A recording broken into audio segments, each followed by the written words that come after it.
What do we mean by light? Some kind of spiritual energy, higher, let's say, than what we can feel in this world with our ordinary senses.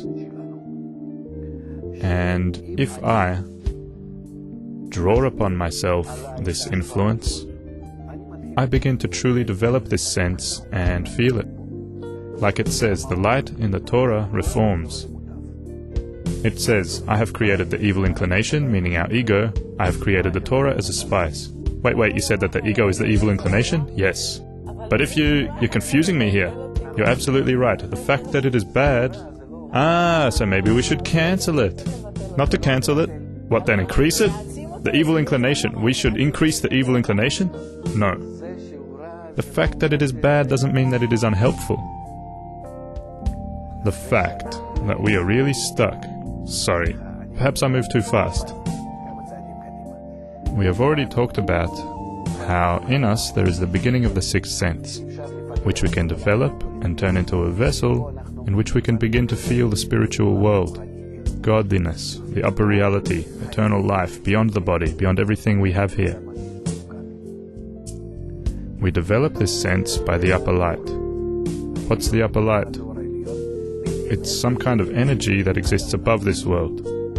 How do we bring upon ourselves the influence of the upper light? So I say, on the one hand, there is a very simple method, but on the other hand, it is a very special method because I have no connection with that light, with the source from where it arrives, and with how it affects me. How can I draw it upon myself? I have the beginning of the sixth sense, meaning something spiritual. But I have no means to develop this spirituality in me, this special vessel. I have no means.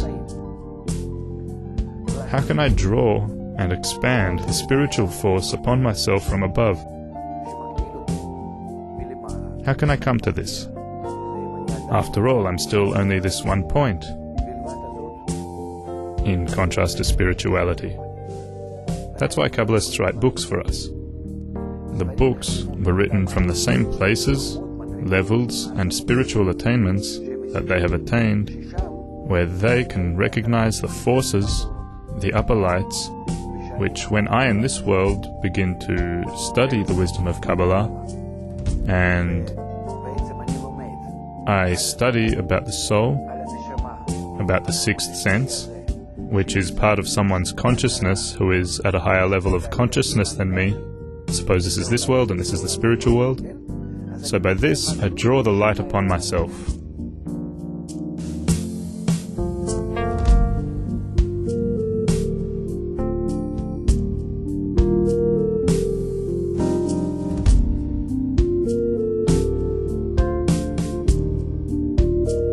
It is because I actually draw upon my soul, upon my vessel, upon my perception, as if I were at the level of the Kabbalist who writes, which I am not, and I don't know what he writes about.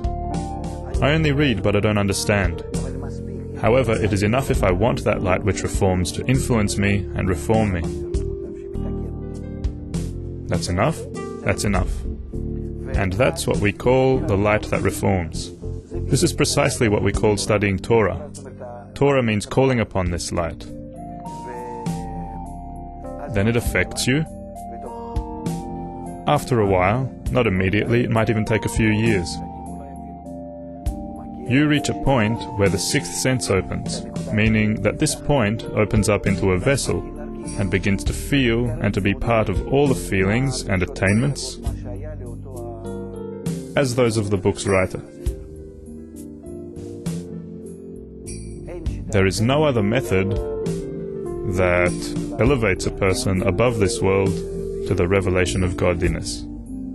This is because no other method can bring one the light that expands the vessel, the sixth sense, and bring upon that feeling.